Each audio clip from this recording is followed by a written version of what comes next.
Hay un enemigo invisible que te acecha en este preciso instante y no lo sabes. Un depredador silencioso que se alimenta de tu miedo, que crece con cada latido acelerado de tu corazón cuando despiertas a las 3 de la madrugada sin poder volver a dormir.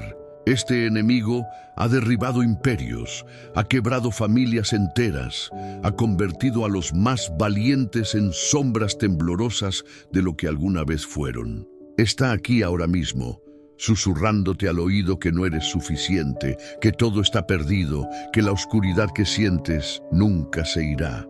Millones de personas en este momento están siendo devoradas vivas por este terror invisible y tú podrías ser el siguiente si no prestas atención a lo que estoy a punto de revelarte. La pregunta no es si este enemigo te ha encontrado. La pregunta es: ¿cuánto tiempo más vas a permitir que controle tu vida antes de que sea demasiado tarde? Hola, soy Benjamín, y lo que acabas de sentir, ese nudo en el estómago, esa tensión en el pecho, es exactamente de lo que vamos a hablar hoy. Porque ese enemigo invisible tiene un nombre que conoces muy bien, se llama miedo. Y la razón por la que estás aquí no es casualidad. Hoy vamos a sumergirnos en uno de los textos más poderosos jamás escritos sobre cómo enfrentar el terror que paraliza, el Salmo 27, un canto de guerra contra la oscuridad que ha sostenido a millones a través de los siglos más brutales de la historia humana. Antes de que entremos de lleno en esto, si tú, como yo, crees que hay un poder superior, una luz más allá de la oscuridad, te invito a que dejes tu me gusta ahora mismo. Es un acto sencillo, una declaración de tu fe sin palabras, un pequeño sí a Dios en medio del ruido. Porque lo que vamos a explorar hoy no es solo teoría, no es filosofía barata ni autoayuda enlatada. Es una verdad antigua que tiene el poder de transformar radicalmente tu relación con todo aquello que te aterroriza. El Salmo 27 fue escrito por David, un hombre que conocía el miedo de manera íntima y visceral. No era un filósofo sentado en una torre de marfil, era un fugitivo que pasó años huyendo por el desierto mientras el rey Saúl lo perseguía con un ejército entero. Era un padre que vio morir a sus hijos, un líder que enfrentó traiciones de quienes más amaba, un guerrero que miró a la muerte a los ojos en innumerables ocasiones. Y sin embargo, las palabras con las que abre este salmo son de una audacia casi incomprensible. El Señor es mi luz y mi salvación, ¿a quién temeré? El Señor es la fortaleza de mi vida, ¿de quién he de atemorizarme? Detente un momento y considera la magnitud de esta declaración. David no está diciendo que no tiene problemas, no está negando la existencia de amenazas reales, está haciendo algo mucho más radical. Está redefiniendo completamente la naturaleza de lo que significa tener miedo. Está diciendo que cuando entiendes quién es tu protector, cuando comprendes verdaderamente en qué se fundamenta tu existencia, el miedo pierde su poder para definirte. El Salmo continúa con una imagen increíblemente específica. Cuando se juntaron contra mí los malignos, mis angustiadores y mis enemigos, para comer mis carnes, ellos tropezaron y cayeron. Aquí David usa la metáfora de depredadores que intentan devorarlo, exactamente la imagen con la que comenzamos. Y lo que afirma es revolucionario. No dice que los enemigos desaparecen, dice que caen por su propio peso, que su poder para destruirte es una ilusión cuando estás fundamentado en algo más grande que ellos. Luego viene una de las declaraciones más hermosas y vulnerables de toda la Escritura. Una cosa he demandado al Señor, esta buscaré, que esté yo en la casa del Señor todos los días de mi vida, para contemplar la hermosura del Señor y para inquirir en su templo. David no pide riqueza, no pide victoria militar, no pide venganza contra sus enemigos, pide presencia, pide cercanía, pide la posibilidad de estar en el espacio sagrado donde la realidad de Dios es innegable. Esta es la clave que la mayoría de las personas pasa por alto cuando hablan de superar el miedo. No se trata de técnicas de respiración ni de repetir afirmaciones positivas, aunque esas cosas pueden tener su lugar. Se trata de reorientar todo tu ser hacia la fuente de lo que es verdaderamente real, hacia aquello que permanece cuando todo lo demás se desmorona. Ahora bien, tú y yo vivimos en un mundo que David no podría haber imaginado en sus detalles específicos, pero que reconocería instantáneamente en su esencia. Vivimos en una era donde el miedo se ha convertido en la moneda más valiosa de la economía de la atención. Cada notificación en tu teléfono está diseñada para activar tu respuesta de amenaza. Cada titular de noticias está calibrado para hacerte sentir que el caos está a punto de tragarte. Cada comparación en las redes sociales está estructurada para convencerte de que te estás quedando peligrosamente atrás. El miedo a no ser suficiente, el miedo a ser olvidado, el miedo a desperdiciar tu vida, el miedo a que todo en lo que has trabajado se desmorone de la noche a la mañana.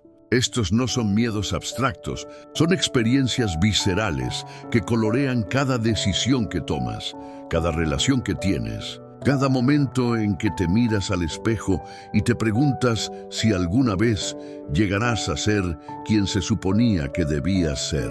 Y aquí está la trampa más cruel. La cultura moderna te vende la mentira de que puedes controlar todo si tan solo trabajas lo suficientemente duro, si optimizas cada aspecto de tu vida, si sigues el plan correcto.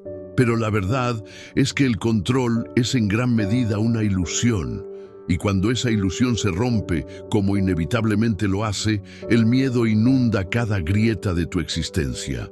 Te preguntas en la oscuridad de la noche si Dios realmente está ahí, si tus oraciones son solo palabras lanzadas al vacío, si la fe que profesas es lo suficientemente fuerte para sostenerte cuando todo lo demás falla. Has sentido ese terror, ¿verdad? Ese momento en que te das cuenta de que no tienes el control que pensabas tener. Ese instante en que la fragilidad de todo lo que amas se vuelve imposible de ignorar. Déjame contarte una historia que ilustra exactamente de qué estamos hablando. Hace muchos años, en una región montañosa donde las tormentas llegaban sin previo aviso, vivía un pastor llamado Elías, que había dedicado toda su vida a cuidar de un rebaño que había heredado de su padre y del padre de su padre antes que él. Este rebaño era más que animales para Elías. Era su identidad completa, su propósito, su conexión con generaciones de historia familiar. Cada oveja tenía un nombre. Cada cordero era conocido por sus peculiaridades. Elías había construido su vida entera alrededor del cuidado de estas criaturas, levantándose antes del amanecer cada día durante décadas, durmiendo en los campos cuando era necesario, enfrentando el frío y el calor extremo. Su reputación en toda la región era la de un hombre inquebrantable, alguien que nunca había perdido una sola oveja ante los depredadores que acechaban en las colinas. La gente lo señalaba como ejemplo de lo que significaba ser fiel, dedicado, exitoso en el llamado que se le había dado. Pero entonces llegó el año de la sequía. Al principio fue solo una preocupación menor. Las lluvias se retrasaron algunas semanas, nada inusual. Pero las semanas se convirtieron en meses, y los meses se extendieron hasta que los pastos, que siempre habían sido verdes, se volvieron del color de la ceniza.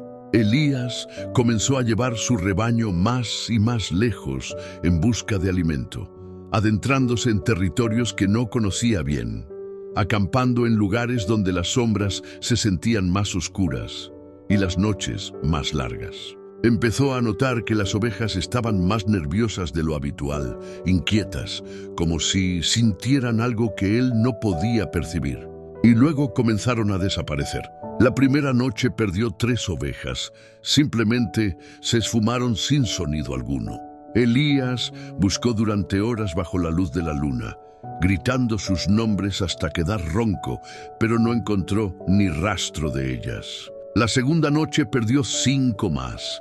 Para la tercera noche, Elías no había dormido en días. Sus ojos estaban rojos e hinchados. Sus manos temblaban mientras sujetaba su cayado. El miedo que había comenzado como una inquietud se había transformado en un terror absoluto que lo consumía desde adentro.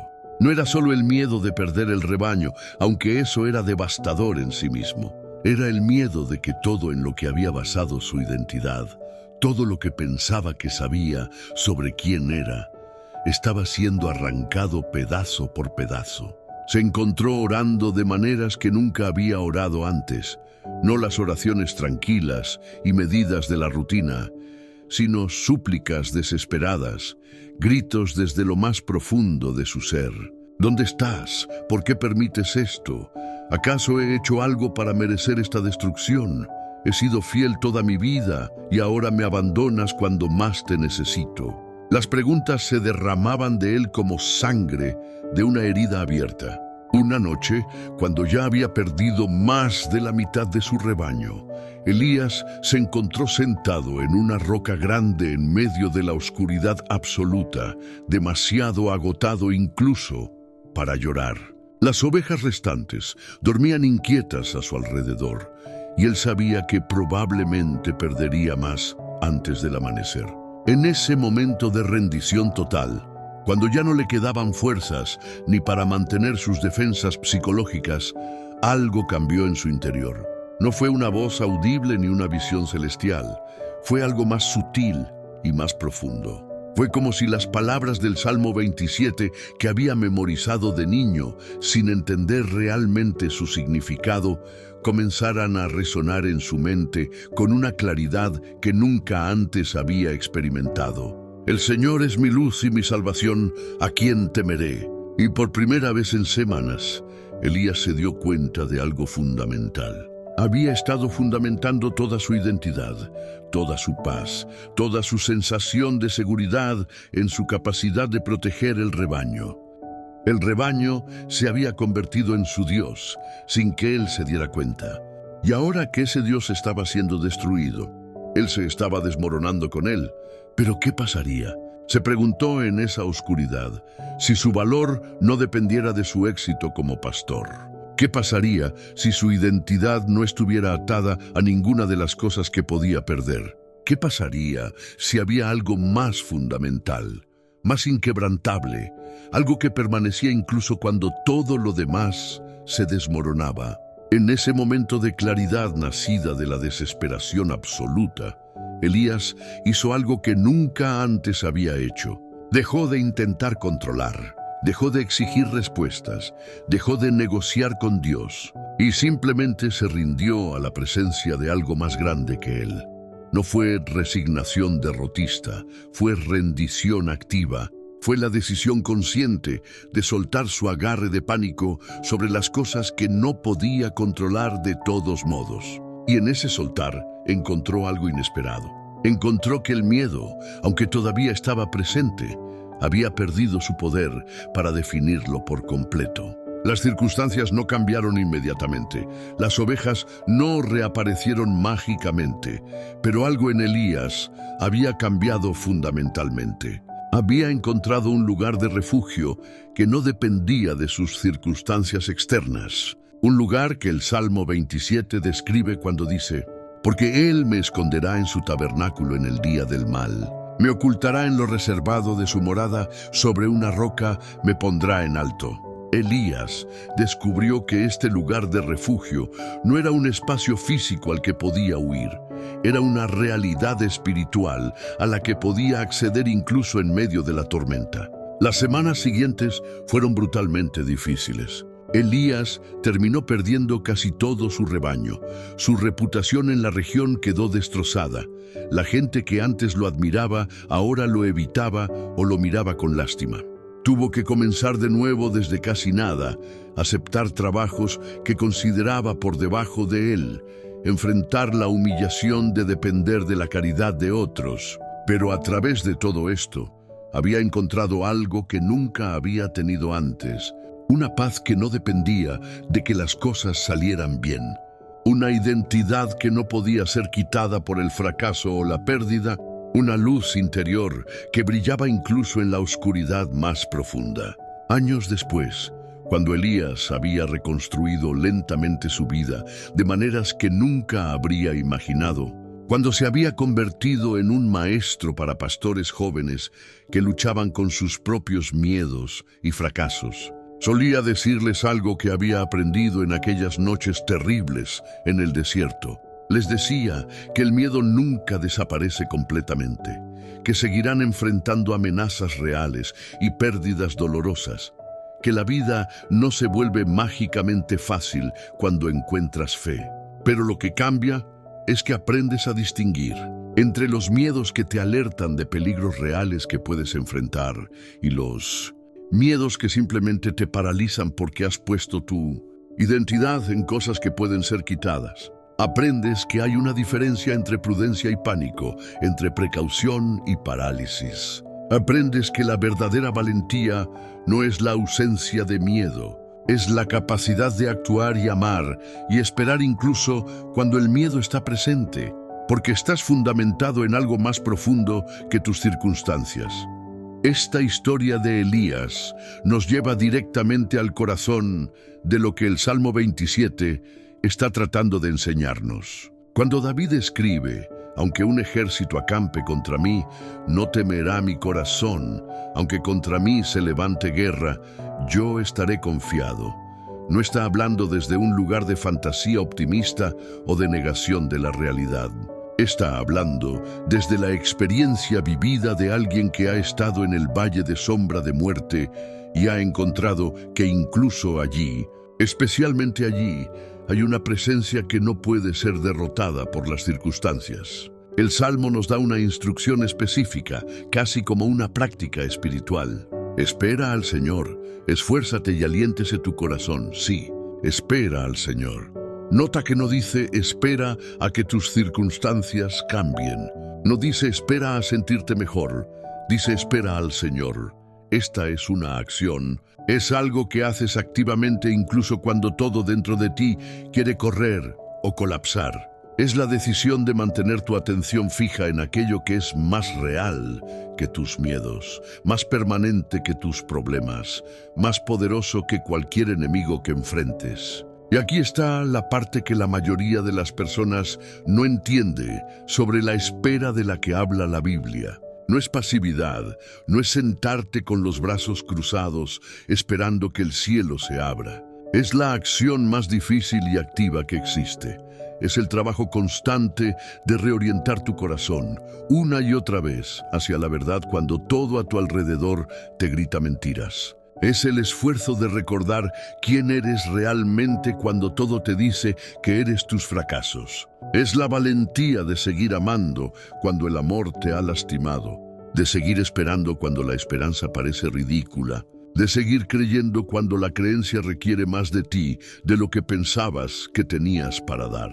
Ahora quiero que hagamos algo juntos, algo que requiere tu participación activa. Vamos a tomar todo lo que hemos explorado y lo vamos a convertir en una conversación directa con lo divino, en un momento de honestidad radical, donde no finges tener todas las respuestas, donde no presentas una versión editada de ti mismo, donde simplemente te presentas tal como eres, con todos tus miedos y todas tus preguntas. Si estás en un lugar donde puedes hacerlo, cierra tus ojos. Si no, simplemente baja tu ritmo interno, aquieta el ruido constante de tu mente por un momento. Comienza reconociendo que no tienes que ser perfecto para acercarte a Dios, que tu miedo no te descalifica, que tus dudas no son barreras, sino puertas de entrada a una fe más profunda. Inhala lentamente y mientras lo haces, reconoce que ese aliento es un regalo, que tu existencia misma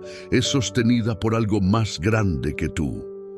Exhala y libera la tensión que has estado cargando en tus hombros, en tu mandíbula, en tu estómago. Señor, tú que eres la luz cuando todo a mi alrededor parece oscuridad, me presento ante ti no con respuestas pulidas, sino con preguntas crudas. Reconozco que he intentado ser mi propio salvador, que he construido fortalezas de control y planificación pensando que podía protegerme de todo lo que temía. Y ahora esas fortalezas se están desmoronando y me encuentro vulnerable y asustado. He puesto mi identidad en cosas que pueden ser quitadas, en logros que pueden evaporarse, en relaciones que pueden terminar, en una reputación que puede ser destruida. Y cuando esas cosas tiemblan, yo tiemblo con ellas, porque olvidé que hay algo más profundo, algo inquebrantable, que es la verdadera base de quién soy. Perdóname por las veces que he tratado tu nombre como un talismán mágico, esperando que si decía las palabras correctas o hacía los rituales adecuados, podrías protegerme de toda incomodidad y dolor. Perdóname por confundir fe con la ausencia de problemas, por pensar que si realmente creyera lo suficiente, nunca sentiría miedo ni enfrentaría pérdida. Ahora entiendo que no funciona así, que la fe no es una póliza de seguro contra el sufrimiento, sino una ancla en medio de la tormenta. Te confieso los miedos específicos que me persiguen, los que me despiertan en la noche y colorean mis días con ansiedad. El miedo a no ser suficiente, a ser descubierto como un fraude, a que todo lo que he construido se desmorone. El miedo a perder a las personas que amo, a quedarme solo, a que mi vida termine sin haber importado realmente. El miedo a que tú no estés realmente ahí, a que esté hablando al vacío, a que toda esta fe sea solo un mecanismo de afrontamiento elaborado. No voy a pretender que estos miedos no existen, no voy a poner una máscara de piedad falsa. Están aquí, son reales, y te los traigo tal como son. Pero también reconozco algo más. Reconozco que ha habido momentos, aunque breves, en los que he sentido algo más grande que mi miedo. Momentos en los que una paz inexplicable descendió sobre mí en medio del caos. Momentos en los que una fuerza que no era mía me permitió seguir adelante cuando pensaba que no podía dar un paso más. Momentos en los que vi tu mano moviéndose en formas que no puedo explicar racionalmente, pero que conozco en lo más profundo de mi ser. Esos momentos son las piedras de tropiezo en mi camino de regreso a ti cuando me pierdo en la oscuridad. Me aferro a ellos como evidencia de que hay más realidad de la que puedo ver, más esperanza de la que puedo generar por mi cuenta, más amor del que puedo comprender completamente. Así que ahora, en este momento, hago la elección consciente de fundamentar mi identidad no en mis circunstancias cambiantes, sino en tu naturaleza inmutable. Declaro que tú eres mi luz, incluso cuando no puedo ver el camino delante de mí. Declaro que tú eres mi salvación, incluso cuando siento que me estoy ahogando. Declaro que tú eres la fortaleza de mi vida, incluso cuando me siento débil y frágil. Estas no son afirmaciones vacías, son actos de voluntad, son decisiones que tomo de volver mi corazón hacia ti una y otra vez hasta que se convierta en el ritmo natural de mi existencia. Te pido valor no para que desaparezcan mis miedos, sino para que pueda actuar a pesar de ellos. Te pido sabiduría no para que tenga todas las respuestas, sino para que pueda distinguir entre los miedos útiles que me protegen y los miedos destructivos que me paralizan. Te pido fe no como certeza intelectual de que todo saldrá como yo quiero, sino como confianza profunda de que pase lo que pase, tú estás conmigo, y eso es suficiente. Te pido que me enseñes a esperar, que me muestres cómo mantenerse firme cuando todo dice que huya, cómo seguir amando cuando el amor duele, cómo mantener la esperanza cuando la esperanza parece una locura.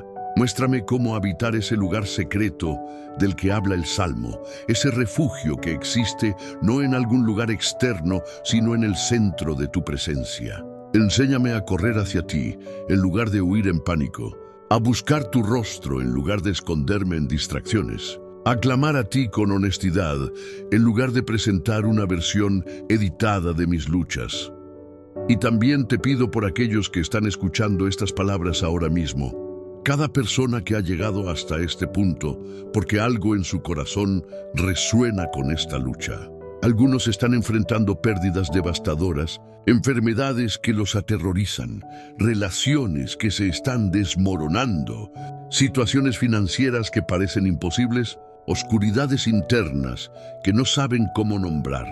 Algunos han estado corriendo de sus miedos durante tanto tiempo que ya no recuerdan cómo se siente estar en paz. Algunos han perdido la esperanza de que las cosas puedan ser diferentes. Señor, encuéntralos donde están, no donde deberían estar o donde pretenden estar, sino exactamente donde están en este momento. Sé luz en su oscuridad específica, sé refugio en su tormenta particular, sé fortaleza en su debilidad exacta.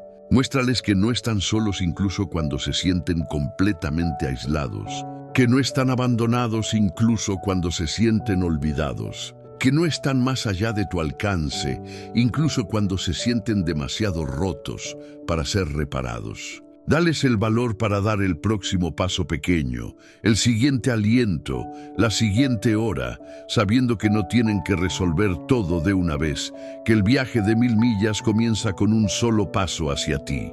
Ayúdales a soltar las cosas que no pueden controlar de todos modos, a dejar de intentar ser sus propios salvadores, a confiar que tú eres lo suficientemente grande para sus problemas y lo suficientemente cercano para sus lágrimas. Y mientras caminamos a través de nuestros valles de sombra, recuérdanos que incluso allí, especialmente allí, tu vara y tu cayado nos infunden aliento. Que el miedo puede estar presente, pero no tiene que tener la última palabra. Que podemos ser honestos sobre nuestras luchas mientras permanecemos fundamentados en tu verdad. Que la valentía no es la ausencia de miedo, sino la decisión de confiar en ti más de lo que tememos nuestras circunstancias. Te doy gracias porque no me pides que sea perfecto, solo que sea honesto. Te doy gracias porque no requieres que entienda todo, solo que confíe en ti. Te doy gracias porque tu amor no depende de mi desempeño. Tu presencia no está condicionada por mi éxito. Tu gracia no se agota sin importar cuántas veces tenga que volver a ti con los mismos miedos y las mismas luchas. Te doy gracias por ser la roca sobre la cual puedo estar cuando todo lo demás se mueve. El ancla que me mantiene firme cuando las tormentas aúllan. La luz que nunca se apaga, sin importar cuán oscura se vuelva la noche. Amén. Ahora, mientras abres tus ojos y regresas a tu entorno inmediato, quiero que sepas algo fundamental. Este momento que acabamos de compartir no es el final de algo, es el comienzo. Es el comienzo de una nueva forma de relacionarte con tus miedos, de entender tu identidad, de caminar a través de este mundo complejo y aterrador con una paz que no depende de que todo salga bien. Las palabras del Salmo 27 no son solo texto antiguo en una página, son una invitación a vivir de una manera radicalmente diferente. Son la posibilidad de que puedas enfrentar lo que sea que vengas sabiendo que hay una fortaleza más profunda que tus propias fuerzas, una luz más brillante que cualquier oscuridad, una presencia más real que tus miedos más aterradores. Vas a volver a sentir miedo, eso es inevitable. Vas a enfrentar situaciones que te hagan cuestionar todo, eso es parte de ser humano. Pero ahora tienes algo, tienes un lugar al cual regresar. Tienes una verdad que puedes elegir una y otra vez. Tienes la posibilidad de ser alguien que vive no desde el miedo, sino desde la fe, no desde el pánico, sino desde la paz, no desde la desesperación, sino desde la esperanza. Que camines a través de este día y todos los días que vienen sabiendo que no estás solo, que eres amado más profundamente de lo que puedes comprender. Que tu vida tiene significado y propósito incluso cuando no puedes verlo claramente. Que el Señor sea tu luz en cada oscuridad, tu salvación en cada amenaza, tu fortaleza en cada debilidad. Que encuentres el valor para esperar, la fuerza para persistir, la gracia para perdonarte cuando fallas y para intentarlo de nuevo. Que la paz que sobrepasa todo entendimiento guarde tu corazón y tu mente hoy y siempre.